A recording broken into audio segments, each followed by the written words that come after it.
Shalom, selamat pagi Sobat Karunian yang dikasihi oleh Tuhan. Pagi hari ini kembali kita akan disegarkan kembali kehidupan kerohanian kita dengan firman Tuhan. Namun sebelumnya mari sama-sama kita berdoa. Di dalam nama Tuhan Yesus kami berdoa. Terima kasih Tuhan untuk pagi hari ini kami boleh semakin diberkati dengan kehidupan kami karena kami tahu Tuhan selalu ada bersama dengan kami. Hari ini kami membaca firman-Mu, Tuhan, kiranya Tuhan memberi kami hikmat, kemampuan untuk memahami sehingga kami boleh semakin dewasa dalam hal kerohanian kami. Terima kasih, dalam nama Yesus kami berdoa. Amin. Baik Sobat Karunian, pagi hari ini pembacaan firman Tuhan kita terambil dari kitab Ibrani pasalnya yang ke-11 ayat yang ke-8. Saya akan bacakan untuk kita. Karena iman Abraham taat, karena ia dipanggil untuk berangkat ke negeri yang akan diterimanya menjadi milik pusakanya. Lalu ia berangkat dengan tidak mengetahui tempat yang ia tuju. Amin. Ya, Sobat Karunian, pagi ini tema kita adalah taat saat tidak mengerti. Ya, taat saat tidak mengerti. Ini menjadi satu hal yang mungkin bagi kita berpikir, aduh gimana ya? Nggak ngerti tapi kok berusaha untuk taat, kayaknya sulit gitu. Tapi kita mau belajar dari seorang Abraham pagi hari ini ya. Nah, Sobat Karunian, tidak selalu mudah untuk taat memang ketika kita tidak tahu apa yang akan terjadi ke depannya ya.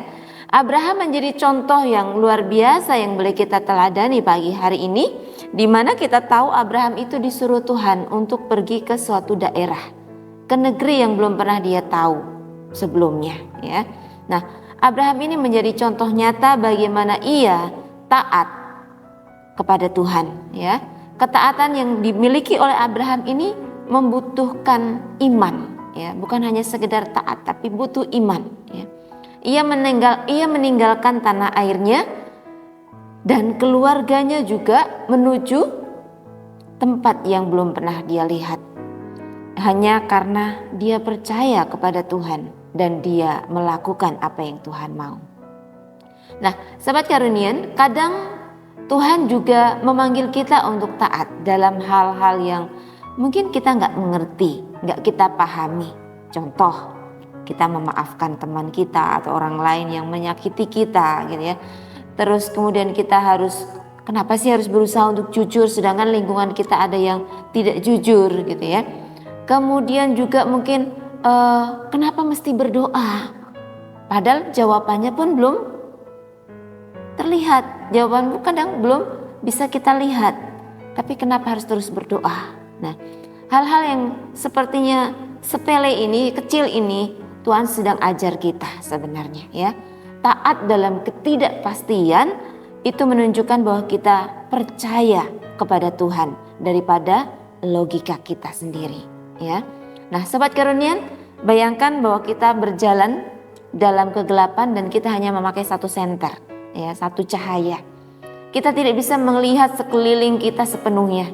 Hanya mungkin jalan di depan kita setapak demi setapak. Kita nggak bisa melihat jauh ke depan apa yang ada di depan sana. Tetapi ketika kita lakukan itu dengan baik, ketika kita terus melangkah 1 langkah, 2 langkah, 3 langkah, maka kita akan mencapai kepada satu tujuan. Ya, demikianlah Tuhan sebenarnya menuntun kehidupan kita melewati langkah demi langkah, sedikit demi sedikit. Tuhan akan tolong kita untuk sampai kepada tujuan kita. Demikian Sobat Karunian untuk renungan firman Tuhan pagi hari ini. Dan saya percaya bahwa ketika kita memiliki satu keinginan, ketika kita memiliki sesuatu pengharapan, walaupun kita belum pahami sepenuhnya, ketika kita percaya, Tuhan pasti tolong. Amin. Kita berdoa. Di dalam nama Tuhan Yesus kami berdoa, bersyukur untuk firman-Mu pagi hari ini Tuhan yang mengajar kami untuk tetap taat melalui hal-hal kecil yang ada di sekeliling kami, yang kami hadapi dalam kehidupan sehari-hari. Itu akan membawa kami untuk kami semakin mengerti, mengenal, bahkan percaya kepada Tuhan. Terima kasih, kami percaya masa depan kami selalu Tuhan sediakan yang terbaik. Ajari kami untuk boleh menapakinya selangkah demi selangkah hingga kami mencapai apa yang kami rindukan. Terima kasih, dalam nama Yesus berkat-Mu atas kami semua untuk sepanjang hari ini. Amin. Thank you, God bless you.